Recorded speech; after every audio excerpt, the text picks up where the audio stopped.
Évangile du temps de la fin avec Pasteur André Weshi. Bien-aimés du Seigneur dans le monde et à travers le Congo, que la paix, la miséricorde et la grâce vous soient accordées de la part de Dieu, notre Père, et du Seigneur Jésus-Christ, notre Sauveur. Le Seigneur Jésus-Christ, dont je suis serviteur, m'a confié un message sur « Quand je suis faible, c'est alors que je suis fort ». Mais bien avant d'écouter ce message, je vous invite à faire avec moi une courte prière. Père Céleste, nous venons en ta présence en ce jour pour écouter ce message sur quand nous sommes faibles, c'est alors que nous sommes forts, pour que nous puissions comprendre de quelle faiblesse s'agit-il ou de quelle force nous avons en ton nom. Seigneur, ouvre nos cœurs pour que nous soyons réceptifs à ta volonté. Au nom du Seigneur Jésus-Christ. Amen. Ce message se trouve dans la deuxième épître de Paul aux Corinthiens, au chapitre 12, du verset 7 au verset 10. Et pour que je ne sois pas enflé d'orgueil à cause de l'excellence de ces révélations, il m'a été mis une écharde dans la chair, un ange de Satan pour me souffleter et m'empêcher de m'enorgueillir. 3 fois j'ai prié le Seigneur de l'éloigner de moi. Et il m'a dit, ma grâce te suffit, car ma puissance s'accomplit dans la faiblesse. Je me glorifierai donc bien plus volontiers de mes faiblesses, afin que la puissance de Christ repose sur moi. C'est pourquoi je me plais dans les faiblesses, dans les outrages, dans les calamités, dans les persécutions, dans les détresses, pour Christ. Car quand je suis faible, c'est alors que je suis fort. Bien-aimés du Seigneur, à la suite de cet enseignement, chacun d'entre nous aura aujourd'hui l'occasion d'apprendre pourquoi il n'est pas fort spirituellement. Parce que nous voudrons être forts dans nos esprits, nous voudrons avoir la puissance de Dieu et chasser les démons, être vainqueurs dans nos combats célestes, dans nos combats spirituels. Mais la plupart d'entre nous, au lieu de se conformer à tous ces principes que Dieu a donnés à ses serviteurs, et ne se voyant pas puissants en esprit, se sont tournés vers les esprits séducteurs pour chercher à être puissants spirituellement. C'est alors qu'ils sont entrés dans des loges. Ils ont fait des pactes avec les diables. Mais ont-ils eu raison? Je ne crois pas du tout. Parce que cette révélation que nous lisons sur l'apôtre Paul nous apprend, à nous qui sommes arrivés en cette fin de siècle, que Dieu n'a pas changé. Paul, lui aussi, il était confronté à des mêmes difficultés. Il avait eu part à des grandes révélations que Dieu lui avait données. Mais cet homme qui avait des grandes révélations et qui voyageait partout pour annoncer l'évangile de Jésus-Christ, avait des faiblesses. Quel genre de faiblesse? Ou en quoi était-il faible? Il était faible dans la chair. Lui qui était au départ un homme brutal, agressif, et oui, mais lorsqu'il a reçu le Christ, Paul est devenu un homme faible dans la chair. Et pour ajouter à tout cela, et même un ange du diable est entré dans sa chair et le faisait souffrir corporellement dans la chair. Il a prié le Seigneur. Seigneur, enlève-moi, je sens mal par-ci, par-là, j'ai mal, mon corps me fait mal. Et le Seigneur lui dit, non, Paul, ma grâce te suffit, car ma puissance en moi, Dieu, s'accomplit en toi lorsque toi, tu es faible dans la chair. Et oui, c'est quand il était faible dans la chair qu'en esprit, il était fort. Comment était-il faible? C'est quand il était, par exemple, en poids. à des tourments, à des persécutions, à des outrages publics, à des humiliations. Et oui, lorsqu'il était victime de tout cela, dans la chair, il était faible. Souvenez-vous de ce Paul qui dira, une fois j'ai été lapidé et 3 fois j'ai été dans l'abîme. Et oui, cet homme qui avait connu beaucoup d'outrages dans sa vie, beaucoup de persécutions dans la chair, était faible corporellement. Mais spirituellement, il était fort. Oui, quand on est faible dans la chair, c'est alors que nous sommes forts. Et puis, quand Paul dit, je me plais dans les faiblesses, dans les outrages, dans les calamités, dans les persécutions, dans les détresses, pour Christ. Oui. Donc, tout celui qui sert Dieu doit savoir qu'à cause de Jésus-Christ, il aura à affronter les outrages dans la chair. Il peut être humilié, il peut être persécuté. C'est alors que nous devons nous souvenir de l'ordre du Seigneur, s'adressant à ses disciples, leur disant, vous aurez des tribulations dans le monde, mais prenez courage, car j'ai vaincu le monde. Tout disciple de Jésus-Christ doit être armé de cette pensée en lui, savoir qu'il sera toujours exposé à des outrages, à des persécutions, à des tribulations dans la chair. Et Dieu permet aussi cela, que cela puisse lui arriver. Pourquoi? Parce que Christ aussi a souffert dans la chair. Et en souffrant dans la chair, la Bible nous enseigne qu'il a vaincu le diable. Mais nous, lorsque nous souffrons dans la chair corporellement, soit que nous nous insurgeons contre le Seigneur, nous disons pourquoi ceci nous arrive-t-il alors que moi je suis enfant de roi des rois, il n'aurait pas fallu que ceci m'arrive. Non, non, non, bien-aimés du Seigneur, nous devons savoir que tout le chemin que le Christ a emprunté, c'est le même chemin que nous aussi, nous devons suivre. Quel est ce chemin-là? C'est le chemin des outrages, le chemin des tribulations. Et Paul dit, j'ai découvert que quand je suis faible dans la chair, exposé à des tribulations, à des outrages, humilié, spirituellement, je suis fort. Et vous vous souvenez maintenant de l'apôtre Paul qui dira, toujours dans 2 Corinthiens au chapitre 4, il dira, c'est pourquoi nous ne perdons pas courage.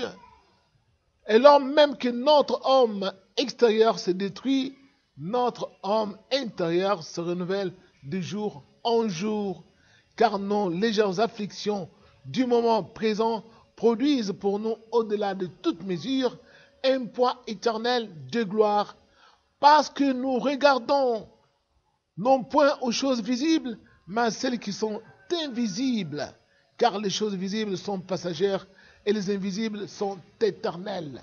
Bien-aimés du Seigneur, la plupart des gens sont découragés à cause des afflictions qu'ils rencontrent dans la chair. Ils pensent que Dieu n'est plus fort, mais ils ont tort. Donc, pourquoi? Parce que quand nous avons des afflictions dans la chair, c'est pour que notre homme extérieur se détruise et que notre homme intérieur soit de plus en plus fort. Homme intérieur dont il est question, c'est quel homme intérieur? C'est notre âme qui est liée à notre esprit. Parce que le combat que nous avons, ce n'est pas un combat charnel. Nous ne combattons pas dans la chair. Paul, toujours lui, dans 2 Corinthiens chapitre 10, dira, si nous marchons dans la chair, mais nous devons savoir que nous ne combattons pas selon la chair, car les armes avec lesquelles nous combattons ne sont pas charnelles, mais elles sont puissantes par la vertu de Dieu pour renverser des forteresses. Bien-aimés du Seigneur, notre combat étant un combat spirituel, c'est pourquoi la plupart d'entre vous qui ne connaissent pas cet évangile que Dieu avait confié à Paul, à savoir que nous devons être faibles dans la chair pour être forts spirituellement, et pour être faibles dans la chair, il faut accepter les humiliations, les outrages, les persécutions, la faim, parfois la nudité, Pourquoi? Tout simplement parce que quand on est fort en esprit, nous devons savoir qu'il y a un prix à payer. Comme Christ a souffert dans la chair, nous aussi nous devons accepter de souffrir dans notre propre chair. Et c'est alors que spirituellement, lorsque vous allez dormir, vous allez vous rendre compte que quand les démons viennent, lorsque vous vous dites seulement au nom de Jésus, soit ils tombent, ou soit ils fuient, ou bien il y en a qui viennent avec des menaces pour vous faire la guerre, mais vous serez fort dans votre esprit, et même s'il y a des combats à s'engager, c'est vous qui sortirez toujours victorieux et vainqueur. Pourquoi? Parce que le Christ est en vous. C'est pourquoi ceux qui sont arrivés à ce niveau-là vont toujours voir dans leurs esprits, soit ils sont vêtus d'habits de soldats, ou soit ils ont des armes à la main, et avec lesquelles ils s'en servent, et ils sont capables même de tuer certains êtres, certaines créatures, en esprit qu'ils voient dans leur sommeil, et ils sont capables de tabasser même les démons dans leurs esprits. Ils peuvent engager les combats spirituellement dans leurs esprits, parce que nous regardons à ce qui est invisible. Dans ce monde invisible-là, nous serons forts et victorieux pour faire la guerre. Mais la plupart d'entre nous, ce n'est pas ce qu'ils vivent. Lorsqu'ils dorment la nuit, ils rêvent dans leurs esprits des êtres qui sont des bandits, appelés communément des Kuluna, qui viennent leur faire des menaces dans le sommeil. Et sur base de ces menaces, on arrive à leur ravir leurs biens, on leur arrache leur sac de monnaie, leur porte-monnaie, donc on leur arrache leur téléphone. Ils rêvent tout ça dans leurs esprits, ils ne comprennent pas ce qui leur arrive. Eh bien, ce que vous voyez dans votre esprit et que vous n'arrivez toujours pas à discerner, pourquoi quand je dors, il y a des êtres qui me font des menaces et moi je ne fais que fuir. Je suis sans force, je manque le courage dans mon esprit, je suis terrifié. Pourquoi vous êtes terrifié? Parce que votre esprit est faible. Pourquoi votre esprit est faible ou vous n'êtes pas fort spirituellement? Parce que dans la chair, vous ne supportez pas des outrages. Et c'est alors que les sorciers qui savent vous ne supportez pas les tribulations à cause du Seigneur pour sa gloire, ils vont chercher toujours à vous provoquer. Souvenez-vous, nous avons déjà reçu des cas où les sorciers viennent confesser en nous disant: pour tuer telle personne dans telle famille, nous avons provoqué une bagarre dans cette famille-là. Et quand on a provoqué une bagarre dans cette famille avec des voisins, la famille qui priait, lorsqu'elle est allée se bagarrer, nous avons trouvé l'occasion de tuer leur papa ou nous avons trouvé l'occasion de tuer leur maman. Parce que comme ils priaient, nous n'avions pas les moyens d'accomplir notre sale besogne. Mais quand ils se sont laissés envahir par la colère, nous avons trouvé un accès facile pour atteindre notre objectif, à savoir tuer leur papa qui était malade. Bien-aimés du Seigneur, si nous voulons être forts spirituellement, nous devons savoir que notre homme extérieur doit être détruit totalement. Comment? Par des souffrances auxquelles nous sommes parfois exposés, par des tribulations, par des persécutions, par des humiliations. Dieu permet aussi cela pour que notre orgueil en nous puisse disparaître. C'est pourquoi le Christ a dit: quiconque veut venir à moi, il doit se charger de sa croix et me suivre. Celui qui perdra sa vie, alors c'est celui-là qui sera sauvé parce qu'il va gagner une autre. Mais celui qui voudra conserver sa vie, il va perdre totalement. De quelle perte parlait-il? C'était la vie corporelle. Parce que nous sommes parfois orgueilleux, nous voulons toujours garder nos avantages que nous avions, garder la même personnalité que nous avions autrefois. C'est pourquoi, dans les combats spirituels, nous sommes faibles.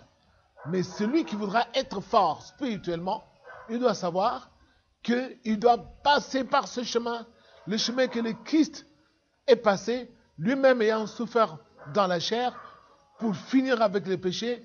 Il nous a laissé ce chemin, et Paul a expérimenté, et les apôtres l'ont aussi expérimenté, parce qu'ils ont été eux aussi flagellés, arrêtés, mis en prison, persécutés, humiliés même publiquement.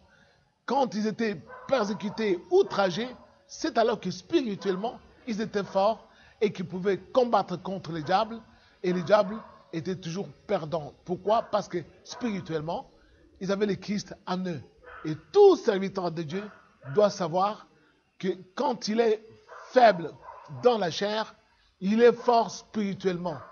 Et pour être faible dans la chair, il faut accepter les humiliations, les outrages, les persécutions.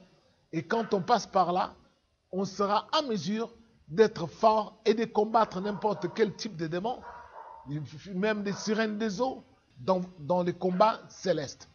Merci beaucoup.